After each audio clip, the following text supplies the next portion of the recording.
आज इनकी हुकूमत है ना पीपल्स पार्टी और नून लीग की, तो बनाए जनूबी पंजाब को सूबा, बनाए हज़ारा को सूबा। सियासत क्यों करते हैं? वेलकम बैक नाजरीन। पाकिस्तान की सियासत पर बात हो रही है, मुख्तलिफ़ चीज़ों पर बात हो रही है। शरीफ ख़ानदान और ख़ास तौर पर मरियम साहबा की जो हमें नज़र आई है, जो उनकी चाहत कुत्तों के लिए है, वो हमें नज़र आई है। कोशिश कर रहे हैं जानने की कि क्या कभी इंसानों के लिए भी ऐसी चाहत सामने आएगी। और एक बड़ा अफसोसनाक कि जो वाक़या, जो ज़बान इस्तेमाल की गई नबी पाक सल्लल्लाहु अलैहि वसल्लम के हवाले से उनकी हर्जा सराई के लिए, उनको गुस्ताखाना जो गुफ्तगू की गई, उसके ऊपर ये हुकूमत कह रही है कि जुमे को एहतजाज करेंगे। भाई जुमे तक आप रोज़ाना एहतजाज करें, नवाज़ शरीफ की कोई बात हो, शहबाज शरीफ की कोई बात हो, फ़ौरी तौर पर निकल आते हैं। लेकिन ये मेरे आका का मामला है, तो ताकि अब जुमे को एहतजाज होगा, ताकि कुछ पुरानी हो जाए बात, कुछ ठंड हो जाए, कुछ इस तरह की। एक ऐसा इनका रवैया, माज़रत खाना रवैया, अफसोसनाक रवैया, लोगों के दिल दुखे हुए हैं और ये कह रहे हैं जुमे को हम एहतजाज करेंगे। तो उन ममालिक के सुफरा, उन ममालिक में भी भारतीय सुफरा को बुला के सुनाई गई हैं जिनके भारत के साथ बड़े अच्छे ताल्लुकात हैं। और हमारे तो ताल्लुकात भी ख़राब हैं, बजाय इसके कि हम उन पर तनकीद करें, हम उनके साथ तिजारत की बात कर रहे हैं। और ये जो सारे इनके चेले चांटे हैं नवाज़ शरीफ के, शहबाज शरीफ के, या वो बिज़नेसमैन जिन्होंने इनके साथ मिलकर माल बनाया, वो अब नंगे होकर सामने आ गए हैं कि जनाब ये उनके साथ कारोबार होना चाहिए और इससे को पाकिस्तान का फ़ायदा होगा। एक बागैरत कौम है पाकिस्तानी, वो कौम है जिसने भुट्टो को इसलिए लीडर बनाया था कि उसने कहा था कि हम 1000 साल घास खा लेंगे लेकिन जंग लड़ेंगे। ये वो कौम है जो जज्बों से भरी हुई कौम है। इसको इन चक्रों में आप लगा रहे हैं, इंतहाई अफसोसनाक। राना साहब, आप कुछ कहना चाह रहे थे, फिर मेरे पास एक और अहम खबर है। हमीद साहब देखें, जो ये आपने अभी वो ख्वाजा आसिफ साहब का बताया कि दुकानों के हवाले से, एक तो उनकी बात ही बड़ी गुमराहकुन है। दूसरी बात यह है कि इनको ये सोचना चाहिए कि ये जितने भी कारोबारी अदारे हैं, दुकानें शाम को खुलती हैं, यहाँ वहाँ पर लोग काम करते हैं, मुलाजमत करते हैं। ये उनकी मुलाजमतों के पीछे पड़ गए हैं, लोगों को बेरोज़गार करना चाहते हैं। अगर दुकानदार को इनकम नहीं आएगी, उसके आप औकाते कार कम कर देंगे तो वो स्टाफ कम करेगा। उससे क्या होगा? गरीब आदमी मुतासर होगा कि इनके हर फैसले का बराह रास्त असर पड़ता है गरीब पर। बजाय गरीब के फ़ायदे के लिए कोई काम करने के लिए, कोई स्टेप उठाने के लिए, समी साहब मैं कहता हूँ कि ये इनका एजेंडा पता नहीं क्या है कि ये क्यों, कौन लोग हैं जो इससे क्या बिजली की बचत कर लेंगे ये। और ये सारा कुछ जो कुछ भी किया जा रहा है ना, ये ऐसे ही लोगों को धोखा दही के लिए, यानी आए दिन पता नहीं किस तरीके से आके डटाई से प्रेस कॉन्फ्रेंस कर देते हैं कि जी ये तो पिछले दौर की वजह से सारा कुछ हो गया। भाई आपने पाकिस्तान पर कितना अरसा हुकूमत की है। आज मोहतरमा मरियम नवाज़ साहबा फरमा रही थी कि 75 साल से एक ही बात सुन रहे हैं कि पाकिस्तान नाजुक दौर से गुजर रहा है। उन 75 सालों में आपका इक़्तिदार कितना है?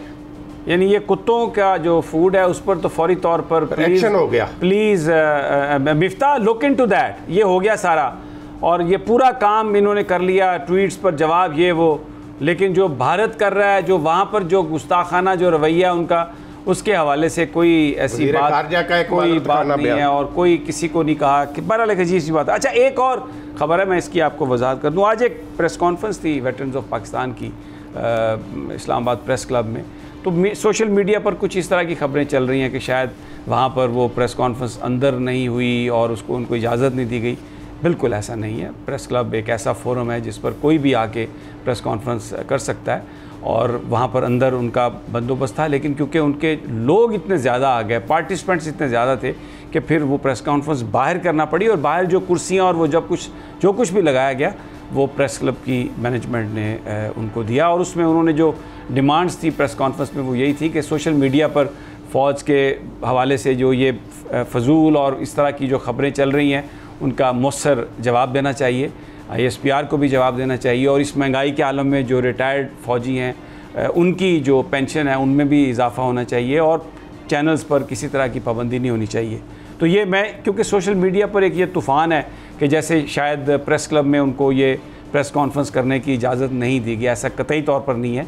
और प्रेस क्लब जो है वो बिल्कुल हर पाकिस्तानी के लिए उसके दरवाज़े खुले हैं, क्योंकि सहाफ़ी और पाकिस्तानी अवाम सब वो एक दूसरे की ताकत हैं। सदीक साजिद, जो सहाफ़ी, उसकी ताकत तो पाकिस्तान के अवाम ही है ना। जी जी बिल्कुल, और बड़े अच्छे अंदाज से आपने ये वजाहत कर दी, क्योंकि सोशल मीडिया पे इस हवाले से अजीब सा एक तासुर से आ रहा है। वही जो नासर है, आपको भी पता है कि वो कहाँ से बोलते हैं, कहाँ पे बैठे होते हैं, पीछे उनके कौन होता है, ये वही लोग हैं।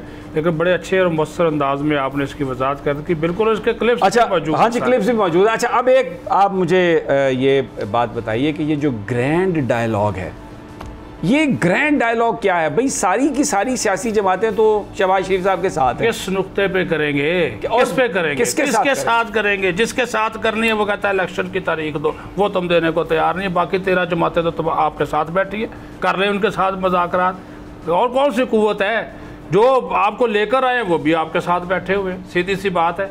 तो मुज़ाकरात अगर आप जिनसे साथ करना चाहते हैं तो फिर कुछ संजीदा कोशिश करें।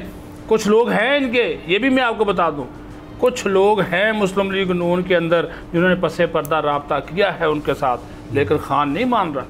उन्होंने खान को ये मैसेज दिया, परवेज़ खटक ने दिया, असद कैसर ने दिया, शाह महमूद ने दिया, लेकिन वो एक ही बात कहता है कि हाँ बिल्कुल बातचीत के लिए तैयार हूँ, इलेक्शन की तारीख दे दें, सितंबर दे, अक्टूबर दे, नवंबर दे, दिसंबर दे, इसके अलावा अगर कोई बात होनी है मैं नहीं करता। ये बात है। तो ग्रैंड डायलॉग और किस चीज़ पे करना है? अगर आप कहते हैं कि हमने इकानमी पे करना है, उसका तो बेड़ा आपने घर का ऑलरेडी किया हुआ है, उसमें कौन सी आपने बेहतरी की है?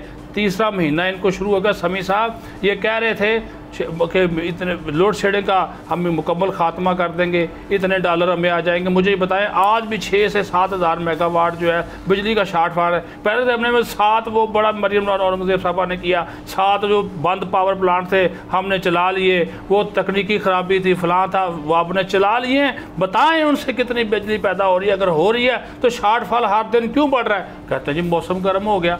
मौसम तो पहले भी गर्म था, रमज़ान मुबारक में भी गर्म था, इससे ज़्यादा गर्म था। जी राना साहब, खुर्रम दस्तगीर साहब कहते हैं लोड शेडिंग सिफर है। समी साहब गुजारिश ये है, ग्रैंड डायलॉग हाउस में सिफर है, गवर्नर हाउस में सिफर है, जाती उमरा में सिफर है, दस्तगीर खान साहब के घर में सिफर है। सही कह रहे हैं वो। समी साहब गुजारिश ये है कि अगर कोई सिद्ध के दिल से ग्रैंड डायलॉग चाहता है इस मुल्क को मसाइल से निकालने के लिए, तो उसका एक ही तरीका है, वो ये है कि वफाक पाकिस्तान की अलामत होते हैं सदर ममलिकत। जी बिल्कुल। सदर ममलिकत ग्रैंड डायलॉग के लिए तमाम लोगों को मदऊ करे, उसका एजेंडा पहले से तय होना चाहिए। ये कौमी मईशत, इलेक्शन, ये सारे मामलात जो हैं ये उस ग्रैंड डायलॉग का हिस्सा होने चाहिए। अच्छा, एक उन्होंने इस पर ज़रा कमेंट करें, एक इस पर ज़रूर करें कमेंट।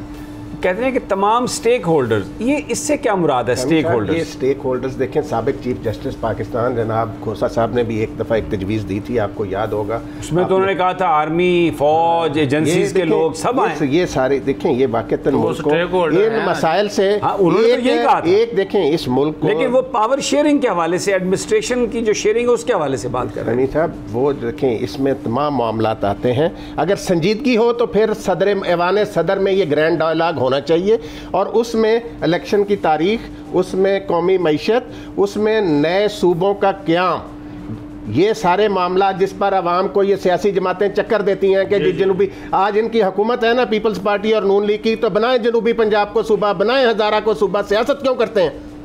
ये समी साहब कौमी इश्यूज हैं। अच्छा, एक और जिन बात पर डायलॉग, और ये नई हुकूमत जो आएगी और वो आवाम की नुमाइंदा हुकूमत जो है, ये नुमाइंदा हुकूमत नहीं है, आवाम की नुमाइंदा हुकूमत जो है वही कौमी मसाइल के हवाले से बड़े स्टेप्स ले सकती है। और इसके लिए अगर शहबाज शरीफ साहब का ग्रैंड डायलॉग कौन मानेगा जी?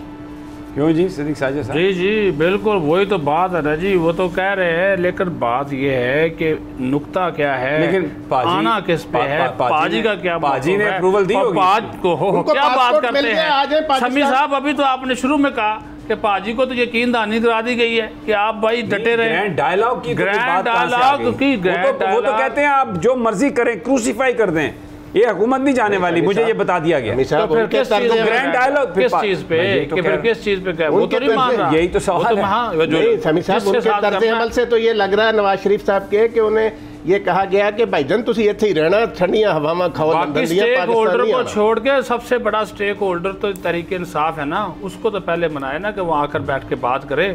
बाकी जितने भी स्टेक होल्डर सारे जानते हैं उसमें सब शामिल है। Let's hope for the best, Allah ताला मसाइल का। लेकिन इस वक्त जो हमें इतलात मिल रही हैं, एक कंसेंसस बज़ाहिर तो यही लग रहा है, और पोस्टर यही है कि बड़ी सख्त बात है और सख्ती से मौक़िफ़ पर फ्रीकैन डटे हुए हैं, लेकिन बिहाइंड द सीन बहुत कुछ हो रहा है और यही वजह है कि अभी तक लॉन्ग मार्च की तारीख नहीं आई। और इस बात का इम्कान है कि इलेक्शंस बहुत जल्द होंगे, क्योंकि इमरान खान ने इससे कम पर बात करने से, बात सुनने से मुकम्मल तौर पर इनकार कर दिया। इजाज़त दीजिए, कल फिर इंशाल्लाह मुलाकात होगी। अल्लाह ने के बाद।